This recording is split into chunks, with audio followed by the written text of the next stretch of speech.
येषौ सगुणं लोयं येषौ सगुणं। देवादेव श्री मोल्लाए कुंथुनाथ भगवान की, आचार्य गुरु श्री विद्यासागर जी महाराज की, आचार्य समय सागर जी महाराज की।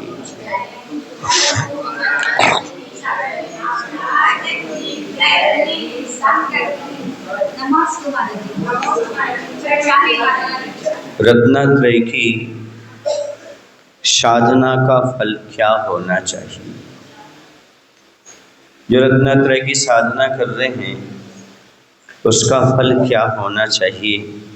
तो आचार्य कहते हैं, जीव से कर्मों की पृथकता, अर्थात आत्मा से कर्मों का पृथक होना ही रत्नात्रय की साधना का फल है। अर्थात कर्मों का संवर और निर्जरा ही रत्नात्रय की साधना का फल होना चाहिए। इसी का नाम तो मोक्ष मार्ग है। जहाँ संवर हो, निर्जरा हो, इसी का नाम क्या है? मोक्ष मार्ग है। और जहाँ पर सब कर्म छूट गए सो मोक्ष हो गया। संवर और निर्जरा का नाम ही मोक्ष मार्ग है। और रत्नात्रय का नाम भी मोक्ष मार्ग है। सम्यक दर्शन ज्ञान चारित्राणि मोक्ष मार्ग। तो मोक्ष मार्ग पर बढ़ने का अर्थ है इस जीव से कर्मों का पृथक होना। एक तो दूध में ऊपर से पानी डालना और दूसरा दूध में पहले से ही पानी मिला रहना। दूध में ऊपर से पानी डालना यह व्यवहार नय का विषय है, और दूध में जो तद्रूप होकर जल रहता है वह अशुद्ध निश्चय नय का विषय है। इस नय की अपेक्षा दूध में ऊपर से पानी डालना यह विवक्षित नहीं है, किंतु उसके विषय में अशुद्ध निश्चय नय से कहा जाएगा कि मिले अनादि यतन से विछड़े ज्यों पय और पानी। जिस नेचुरल पानी रहता है दूध में वो अनादि काल से मिला हुआ है। इसमें दूध में ऊपर से डालने वाला नहीं, जो पहले से। ऐसे हमारी आत्मा में अनादि काल से कर्म पड़े हुए। जब से दूध आया उसमें पानी आया। आत्मा जब से है तब से उसमें कर्म है। वो कैसे बिछड़ेंगे? यतन माने पुरुषार्थ पूर्वक ही वह दूर होता है। जैसे दूध में से पानी पुरुषार्थ पूर्वक अलग होता है, गर्म आदि करके तपा करके, उसी प्रकार तपस्या के माध्यम से ही जीव से कर्म पृथक हो सकते।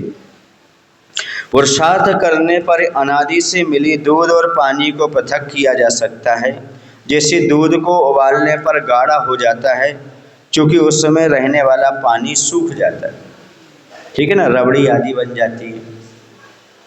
उसी प्रकार जीव के साथ शरीर तथा रागादि रूप विकृति अनादि से है, उसे भी पुरुषार्थ के द्वारा पृथक किया जा सकता है, तभी आत्म तत्व की अनुभूति हो सकती है। अशुद्ध निश्चय नय से जैसे दूध में पानी नहीं डाला है किंतु उसमें पहले से ही मिला है, वैसे ही आत्मा में राग द्वेष आदि भाव ऊपर से मिलाए हुए हों ऐसा नहीं है, किंतु जीव तो अनादि से द्रव्य कर्म, भाव कर्म, नो कर्म से सहित है। उसी रत्नात्रय की साधना द्वारा पृथक किया जा सकता है। समझ गए? दूध में पानी मिला हुआ आ रहा है उसमें तो हंस क्या करता है? दूध पी लेता है और पानी को छोड़ देता है। समझ गए ना? यहाँ पर क्या करना है? तो क्या है, अनादि काल से दूध और पानी का संयोग है, वह यतन से ही दूर होता है। उबालने आदि के बाद पानी समाप्त हो जाता है, दूध बच जाता है, अर्थात रबड़ी आदि के रूप में हो जाता है। उसी प्रकार रत्नात्रय की साधना से इस अनादि काल से आत्मा में जो कर्म हैं उनको पृथक किया जाता है। रत्नात्रय की साधना का फल यही है। और रत्नात्रय की साधना इसलिए कर रहे हैं ताकि हमारी आत्मा से कर्मों का क्षय हो जाए, शुद्ध आत्मा रह जाए। अब आगे कहते हैं, सिद्धों का आकार दिखाइए। कोई कहता है सिद्धों का आकार कैसा होता है, तो कोरे कागज के समान सिद्धों का आकार। कैसा? कोरे कागज के समान सिद्धों का आकार, अर्थात भगवान का कोई आकार नहीं होता। ये आकार नाम कर्म के द्वारा बनता है। उनके नाम कर्म नहीं बचा तो शरीर आदि नहीं बचा। सफेद कागज पर सफेद फूल दिखाओ। सफेद कागज पर सफेद फूल दिखेगा क्या? दिख सकता है। यदि बाउंड्री और कलर की बना दी जाए तो क्या कर दी जाए? बाउंड्री अलग कलर की बना दी जाए तो बीचों बीच वो फूल दिखाई दे सकता है, पर बाउंड्री सफेद नहीं होगी। बाउंड्री कैसी होगी? हाँ, सफेद कागज पर सफेद फूल दिखाओ। ऐसा कोई कहे तो क्या करोगे? आप कहोगे चारों तरफ नीली स्याही से लाइन बनाकर गुलाब के फूल का आकार दे देंगी। ठीक है, वस्तुतः आपने गुलाब का आकार नीले रंग से दिया है, आप सफेद कागज पर सफेद गुलाब के फूल का आकार नहीं दे सकते। इसी प्रकार सिद्ध भगवान की आत्मा वास्तव में संस्थान या आकार से रहित है, क्योंकि जितने भी संस्थान है वे नाम कर्मोदय सापेक्ष होते हैं। संस्थान माने आकृति। सिद्ध भगवान के नाम कर्म नहीं है, अतः उनके कर्म सापेक्ष आकार तो नहीं होता। फिर भी किंचूना चरम देहेदो सिद्धा, ऐसा कहा है। अर्थात चरम शरीर का आकार जो उन्हें नाम कर्म के उदय से प्राप्त था, उसी आकार में कुछ कम उनकी आत्मप्रदेश सिद्ध अवस्था में रहते हैं। किंचूना चरम देहेदो सिद्धा, चरम देह की अपेक्षा उनका आकार कहा है। वस्तुतः उनके चरम देह तो नहीं है, अब देह तो है ही नहीं। चरम देह की अपेक्षा जो अंतिम शरीर था उस रूप उनका आकार थोड़ा कुछ कम होकर के स्थित रहता है।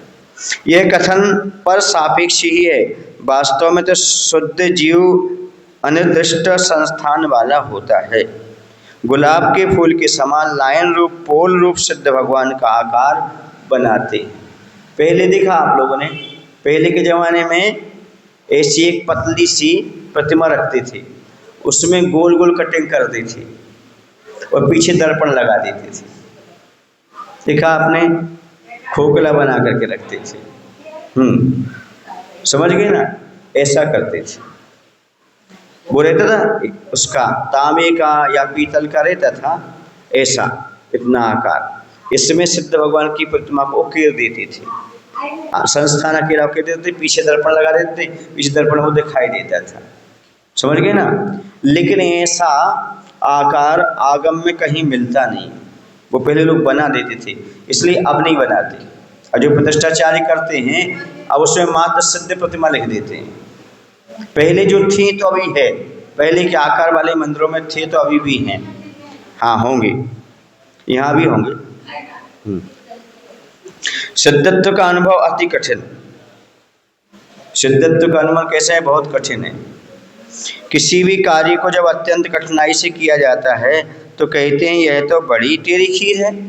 क्या बोलते हैं उसको? टेढ़ी खीर है, मतलब बहुत कठिन काम है। खीर कभी टेढ़ी नहीं होती, फिर भी एक कहावत बन गई। समझ गए ना? कैसे बन गई ये पता आप लोगों को? कैसे बन गई है? ओ, नहीं पता? सुना देते हैं, आज जैसे सुना रहे हैं। बगुला जैसी टेढ़ी कैसे होती देखो। कोई अंधा था, उससे किसी ने कहा कि तुम दूध की खीर खाओ तो पुष्ट हो जाओगी। तो अंधा कहता है कि दूध की खीर कैसी होती है?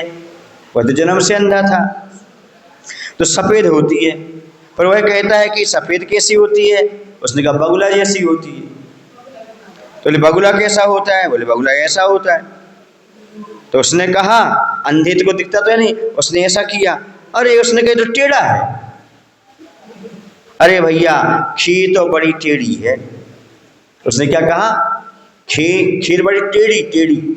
समझ आया ना? बगुला कैसा होता है? ऐसा। उसने देखा, उसने कहा तो टेढ़ी होती है। जब से एक कहावत क्या बन गई? टेढ़ी खीर। समझ गए ना? ऐसा कोई कठिन कार्य हो तो उसको क्या बोलते हैं? टेढ़ी खीर। वह तो बड़ी टेढ़ी है, वह पेट में कैसे जाएगी, इसलिए हमें तो टेढ़ी खीर नहीं खाना है। यह तो समझाने की बात है। अंधे को कैसे समझाएं?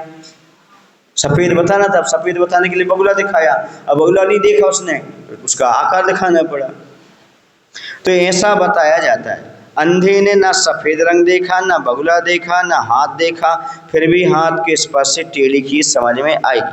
इसी प्रकार हम भी जब सिद्ध बनेंगे तब निराकार का अनुभव होगा। सिद्धत्व का अनुभव में लाना भी टेढ़ी खीर है। जैसे अंधे को हम खीर नहीं दिखा सकते, वैसे हम स्वयं सिद्धत्व का अनुभव जब स्वयं सिद्ध बनेंगे तभी समझ पाएंगे उनको कैसा अनुभव होता है, किस रूप में अनुभव होता है। समझ गए ना? आत्मा अदर्शनीय। आत्मा दर्शनीय माने इन आंखों से देखने में नहीं आती, क्योंकि वह अरूपी है और हमारी नेत्रों का विषय रूपी पदार्थ बनेगा। अवधि ज्ञान का विषय भी रूपी पदार्थ ही बनेगा। माइक में करंट है या नहीं, इसको आंखों से नहीं देखा जा सकता। शब्द सुनकर अनुमान लगा लेते हैं कि माइक से शब्द सुनने पर यह अनुमान किया जाता है कि माइक में करंट है। उसी प्रकार वर्तमान में जो हमारा संवेदन हो रहा है वह स्वभाव का संवेदन नहीं हो रहा है, किंतु सुनो कुंतु चैतन्यमय जीवित चेष्टाओं को देखकर या शरीर को की क्रिया सहित या सचेष्ट देखकर अनुमान से जाना जाता है कि इस शरीर में आत्मा का अस्तित्व है। जब शरीर में आत्मा के अस्तित्व पर विश्वास हो जाता है तो शरीर रहित भी आत्मा के अस्तित्व पर श्रद्धान हो जाता है। समझ गए? ये माइक है, इसमें करंट है कि नहीं, हलो हलो करके बोलते हैं तो मालूम पड़ता है। आवाज आ रही तो करंट है, नहीं आ रही तो करंट नहीं है। उसी प्रकार से हमारे शरीर में जो एक्टिविटीज होती हैं, क्रियाएं, उसको देखकर मालूम पड़ता है कि क्या है, इसमें अंदर करंट माने आत्मा है। हम विश्वास कर लेते हैं। इसी प्रकार हमें सिद्ध परमात्मा का भी विश्वास करना होता है। शरीर की चेष्टाओं से आत्मज्ञान, शरीर की चेष्टाओं से आत्मा का ज्ञान होता है। जब किसी का एक्सरे किए जाते हैं तो उसमें नेगेटिव कॉपी सामने आती है। एक्सरा किरणों के द्वारा एक्सरे होते हैं, लेकिन जो चित्र सामने आता है उसमें किरणें दिखाई नहीं देती। फिर भी एक्सरे द्वारा नेगेटिव कॉपी देखकर किरणों का अनुमान करते हैं। चित्र तो दिख जाता है लेकिन किरणों का स्वरूप नहीं दिखता, क्योंकि किरणों के बिना एक्सरे नहीं होता।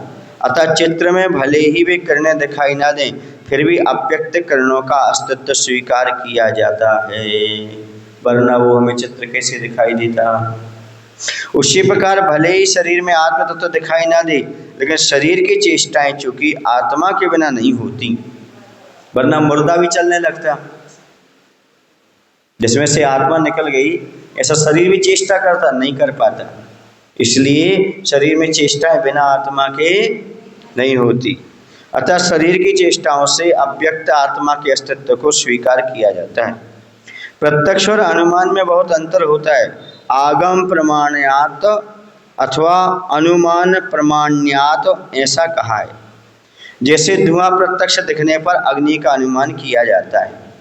साधनात् साध्य विज्ञान अनुमानम साधन, पढ़ के आए ना आप लोग? किसमें? परीक्षा मुख में पढ़ करके आए। हाँ, मनुमानम बोलिए ना, वही हो गया। साधना साध्य विज्ञान अनुमानम, सुने ना? तो ये क्या हो गया? साधन। साधन से साध्य का ज्ञान होना अनुमान होता है। समझ गए?